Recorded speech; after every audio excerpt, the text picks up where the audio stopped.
तर येत्या 10 ते 15 दिवसांमध्ये आचारसंहिता लागणार असल्याचं गिरीश महाजन यांनी म्हटलंय। विधानसभा निवडणुकीच्या पार्श्वभूमीवर गिरीश महाजन यांनी हे वक्तव्य केलंय। आचारसंहिता लागणार असल्यानं महाविकास आघाडी आणि महायुतीच्या बैठकांना आता वेग आलाय। जागा वाटपासाठी महाविकास आघाडीच्या आजपासून सलग 3 दिवस बैठका पार पडणार आहेत, तर महायुतीची 2 दिवसांनी एक महत्त्वाची बैठक पार पडेल, तर अजित पवारांची आज संध्याकाळीच एक महत्त्वाची बैठक होणार आहे। तर 10 ते 15 दिवसात आचारसंहिता लागणार, घडामोडींना त्यामुळे वेग आलाय। 10 ते 15 दिवसांमध्ये आचारसंहिता लागणार असल्याचं मंत्री गिरीश महाजन यांनी म्हटलंय। निवडणुकीच्या पार्श्वभूमीवर महायुती आणि महाविकास आघाडीच्या बैठकांना देखील आता वेग आलाय। महाविकास आघाडीमध्ये आजपासून सलग 3 दिवस जागा वाटपावर चर्चा होणार आहे। संजय राऊत यांनी ही माहिती दिली आहे। तर काँग्रेसचे नेते व्यस्त आहेत, म्हणून बैठकीच्या तारखांवर तारखा पडतात राऊतांनी हा टोला देखील लगावला।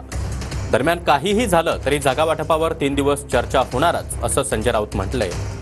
तर 2 दिवसानंतर महायुतीच्या जागा वाटपावर बैठका होणार असल्याची माहिती संजय शिरसाट यांनी दिली आहे।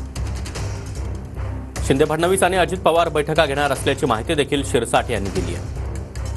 आज संध्याकाळी अजित पवार यांच्या नेतृत्वामध्ये देवगिरी बंगल्यावर एक महत्त्वाची बैठक पार पडणार आहे। अजित पवार जागा वाटपासंदर्भात आपल्या आमदारांसोबत चर्चा करणार आहेत।